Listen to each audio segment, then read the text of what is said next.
Hey Kaiju fans, I'm the King of the Monsters, and today we'll be taking an in-depth look at the ultimate life form, Godzilla Earth.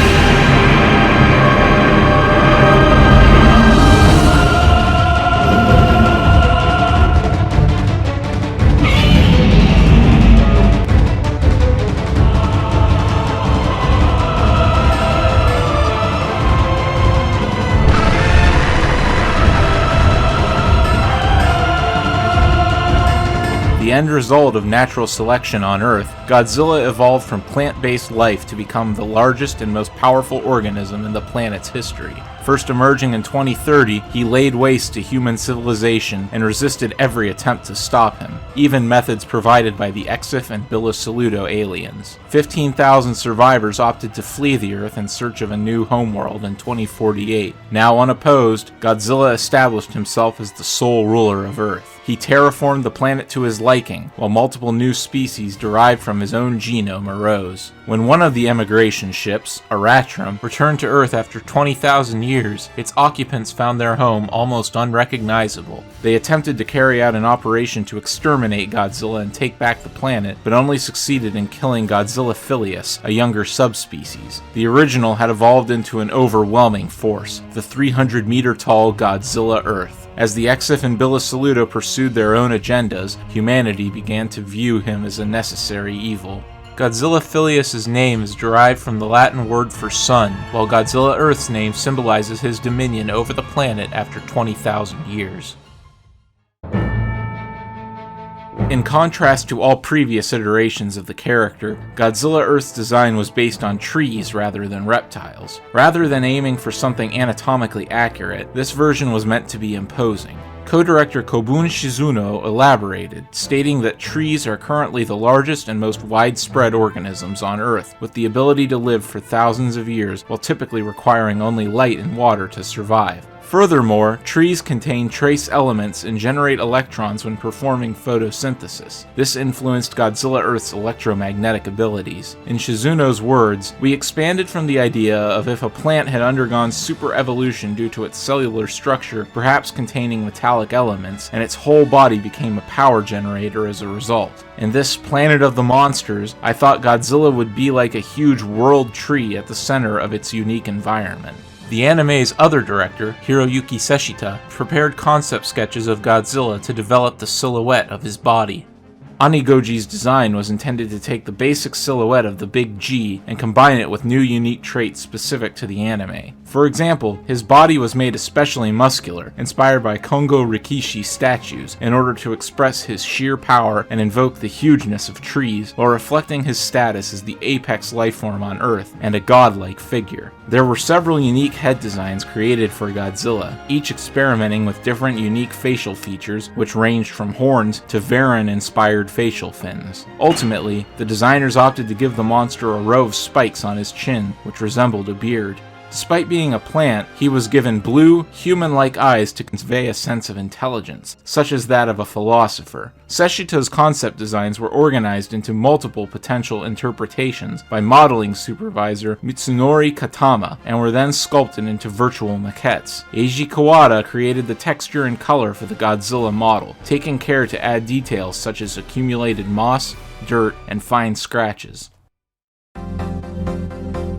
Godzilla's signature ability is his atomic breath. A charged electromagnetic particle beam, it does not actually fire from the monster's mouth directly, but rather from immediately in front of it. This thin and precise beam is incredibly powerful, dispatching most monsters or leveling major cities in a single hit. Its energy output is measured as 3 terawatts. Godzilla used a more powerful red spiral-shaped variant of his atomic breath in 2042 to destroy Gorath, a 30-kilometer wide asteroid with a mass comparable to the Moon. The spiral breath had an observed range of 300 kilometers. The source of Godzilla's invincibility is his asymmetrically permeable shield, an electromagnetic field generated from a biological amplifier in his dorsal fins and supported by his cells, which act as powerful electromagnets. It protects the monster from all harm, from projectiles to nuclear explosions. Even in the absence of his shield, the King of Monsters demonstrates incredible durability due to the multi-layered foam structure of his epidermis, which contains metallic muscle fibers that support his weight in the absence of a skeleton. More than just difficult to pierce, his flesh provides superior heat resistance that can protect him from a point-blank nuclear detonation even without his shield. Godzilla's cells possess a rapid healing factor, allowing his tissue to repair itself in a matter of seconds in the rare instance it is damaged. Moreover, the healing factor allows his cells to propagate when separated from his body, causing other life forms to incorporate his DNA and mimic him. The metallic plants found in the Tanzawa forest, along with subspecies such as the Servum amphileus, were a result of this. Godzilla's body constantly emits high-density radiation, leaving areas in his wake uninhabitable. Other kaiju seemed attracted to this radioactive contamination, as they often appeared in areas which he had already passed. Despite this, his radiation is barely observable, making him difficult to track in this manner.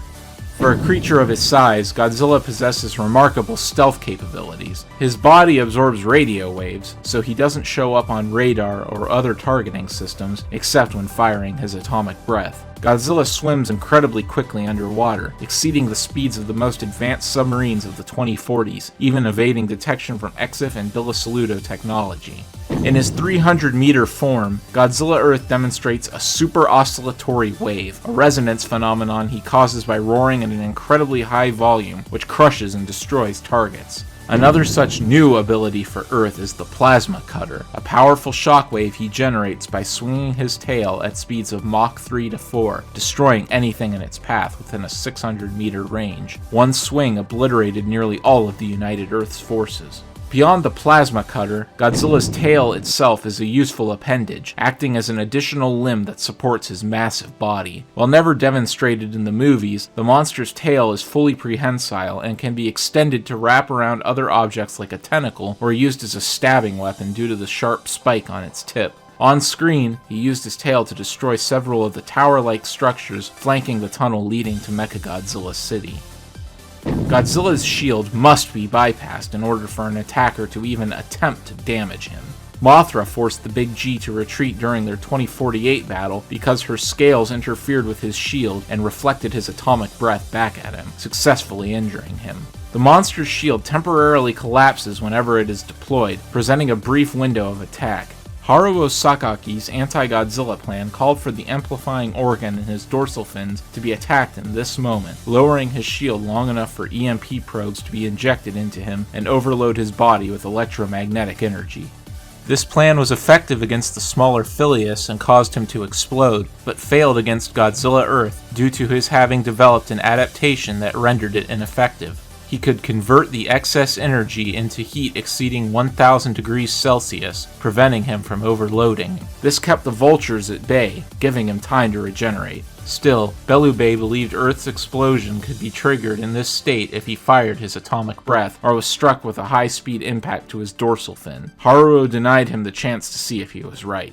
Ghidorah bypassed Godzilla's shield and absorbed the heat given off by his energy conversion, resulting from the three-headed dragon's capacity to bypass this dimension's laws of physics. Godzilla was helpless against Ghidorah until Haruo severed Metphius' connection to the Golden King. Now subject to this dimension's laws, Ghidorah was swiftly forced back by the King of Monsters. In 2030, biology professor Kyohei Yamane was called to Odo Island to investigate the carcass of the monster Kamibus 4, which had washed ashore. Yamane concluded that it had been killed by a larger predator and gave this hypothetical creature the name Godzilla after a legendary dragon from the island's folklore. Godzilla soon came ashore in Los Angeles, where he killed Anguirus 4, Baragon 2, and Varan 2 simultaneously. After demolishing LA and San Francisco, he returned to the sea.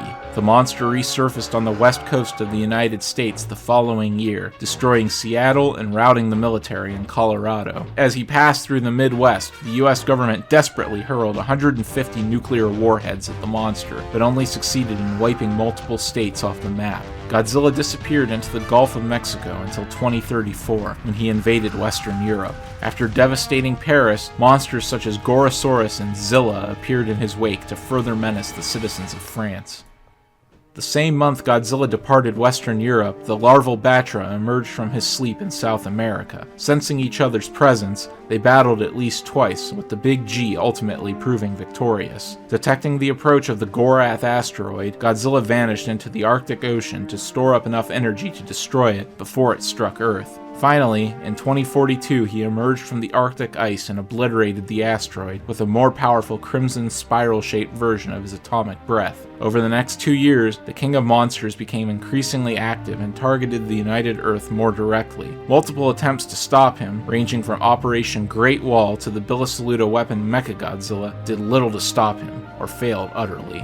The United Earth became so desperate that it approved a plan to evacuate 15,000 citizens aboard 2 spacecraft, the Oratio and Oratrum. Seemingly aware of this plan, the Big G arrived in South America in time to nearly intercept the Oratrum before it could take off. A nuclear strike held him at bay long enough for the ship to escape.